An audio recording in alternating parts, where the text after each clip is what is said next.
The air in the courtroom was thick with tension. The judge, a seasoned man with decades of experience, sat high above, peering down at the defendant before him. The young man standing at the defense table didn't look like much, just another reckless teenager who had made a bad decision and was now about to face the consequences. The judge had seen thousands of cases like this before. He already knew how it would end. But what he didn't know was that today would be different. Before we dive into this incredible story, make sure you subscribe to the channel and turn on notifications. We bring you the most jaw-dropping real-life stories that will leave you speechless. You won't want to miss what happens next. The defendant's name was Ryan Carter, a 17-year-old high school student who had been accused of trespassing, disorderly conduct, and obstruction of justice. The prosecution claimed that he had broken into a government building after hours, refused to leave when officers confronted him, and then engaged in what they called a deliberate attempt to undermine law enforcement. The judge sighed, already irritated by the situation. He had little patience for disrespectful teenagers who thought they were above the law. He flipped through the case file, barely paying attention. This was going to be a quick ruling. "Mr. Carter," the judge said, his voice cold and firm. "You stand accused of multiple charges. Do you have legal representation?" Ryan lifted his chin, his expression calm and unwavering. "No, Your Honor," he said. "I intend to represent myself." A ripple of murmurs spread across the courtroom. The prosecutor raised an eyebrow. A smirk tugged at the corners of the judge's mouth. "You intend to represent yourself," he repeated, as if he hadn't heard correctly. "Yes, Your Honor." The judge chuckled, shaking his head. "Son, the law is not a game. You have no legal training, no experience. You're walking into a battle you cannot win." Ryan didn't flinch. "I understand, Your Honor. But I believe I have the right to a fair trial, and I'd like to proceed." The judge sighed. "Very well," he said. "Let's get this over with." What happened next would leave the entire courtroom in shock. Ryan stepped forward, his movements deliberate and confident.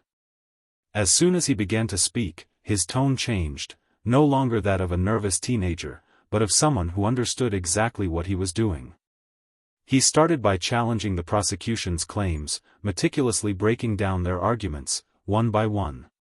He cited case law, referenced constitutional rights, and presented legal precedents that left the prosecutor scrambling.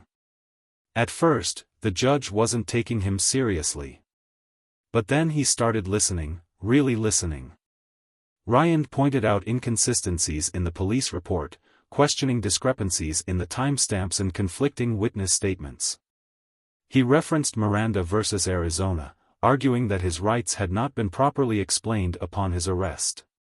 He quoted Gideon versus Wainwright, reinforcing his right to self-representation.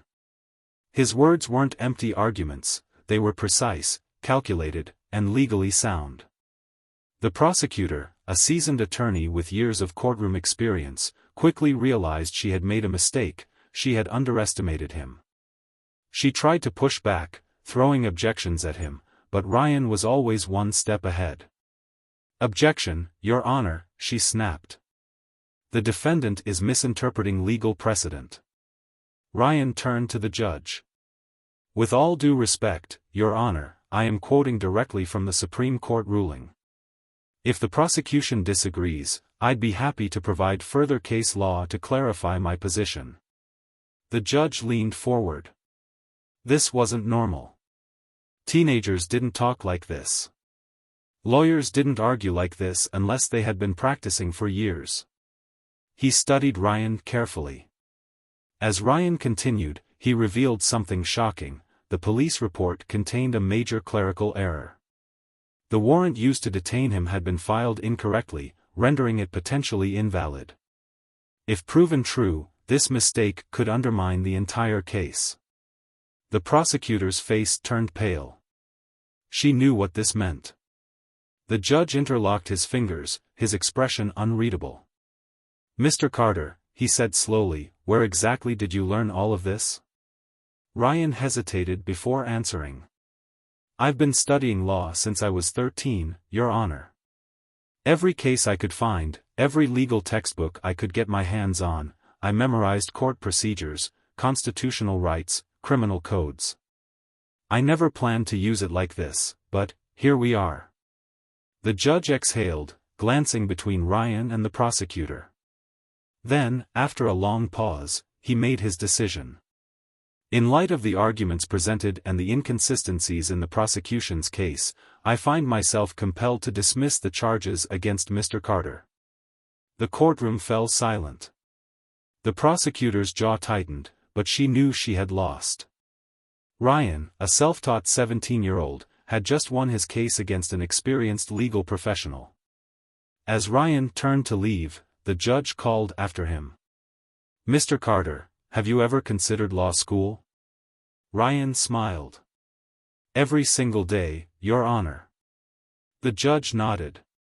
You have a remarkable gift. Use it wisely.